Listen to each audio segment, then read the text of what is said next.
Hi, my name is Dan Faustino, and I'm here to talk about a leak regarding Final Fantasy VII Rebirth today. So, it seems a leaker by the name of I'm a Hero 2, who claims to be an insider, says that, quote, FF7R2 ends with a new protag set up for Part 3, end quote. What could this possibly mean? Is this legit? It's certainly possible, as this leaker has a pretty good track record of getting information right in the past. The first thing that might come to your mind is, oh my god, are they killing Cloud in favor of Zack? Or maybe you're thinking Cloud sacrifices himself at the end of Rebirth in order to save Aerith. Or maybe the other Cloud from the timeline dimension segment of the livestream, whatever the hell you want to call it, replaces the Cloud we're playing as currently after dying at the end of Rebirth. In truth, I think it's a lot more straightforward than that, to be honest.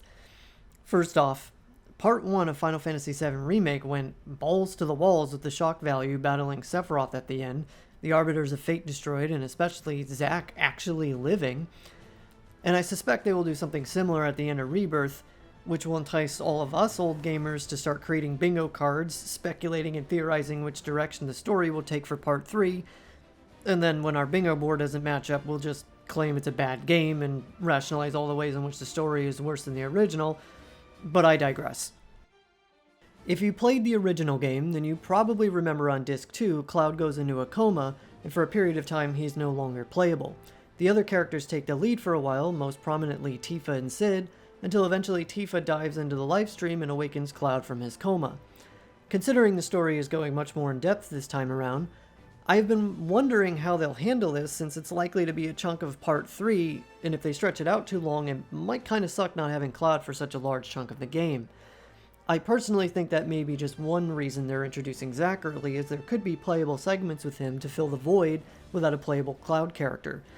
But that's a topic for another video. In short, the leak is fairly believable since the original game includes sections where Cloud isn't playable, and that's likely what this leak is alluding to. The question that this brings up, however, is where will Rebirth end then? I used to be in the camp that thought it will likely end at the Promised Land after Aerith's death, which is where Disc 1 ends in the original game. Part of the reason I thought it would end there is because, well, Rebirth is a full-length game, and it would really suck to have Aerith as a party member for the entirety of the game, and then not be able to use her for the end. And I know she technically dies before you fight Jenova Life in the original game, but I don't think it's too difficult to shift some events around so that you fight Jenova first with her in your party, and then Sephiroth comes and kills her. But this leak would indicate that the game ends at the Northern Crater, where Cloud gives the black materia to Sephiroth and revives him, as that's what causes him to go into a coma, and then it's up to the rest of the party to bring him back. If we're going by the original game, it would still feel like you were gypped losing Aerith as a party member, as the Northern Crater is only a short while further into the game. However, the more I started to think about it, the more I realized that there's probably more story that's going to be fleshed out before you get to the Northern Crater. She'll still likely die in the third act of the game, but it wouldn't be nearly as bad as I thought, especially considering that she likely wouldn't be playable in the Promised Land itself, which also will probably be a longer segment than it was originally, since it plays such a pivotal role in the story. Now, it's entirely possible that the game does end with Aerith's death, but that the ending of the game just shows either visions of the future where Cloud goes into a coma, or even that it just temporarily time skips in the ending to Tifa waking up in Junon.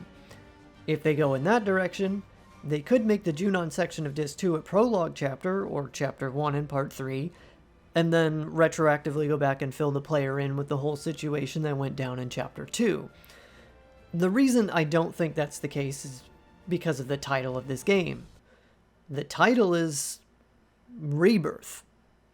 This word almost certainly pertains to Sephiroth's rebirth, which is what happens at the Northern Crater, which is what causes Cloud to go into a coma, which is what would leave the game off in such a way that they would make you think he's not going to be the protagonist of Part 3. But let me know what you guys think in the comments below, and be sure to like, subscribe, and hit the bell icon for notifications. Thanks for watching.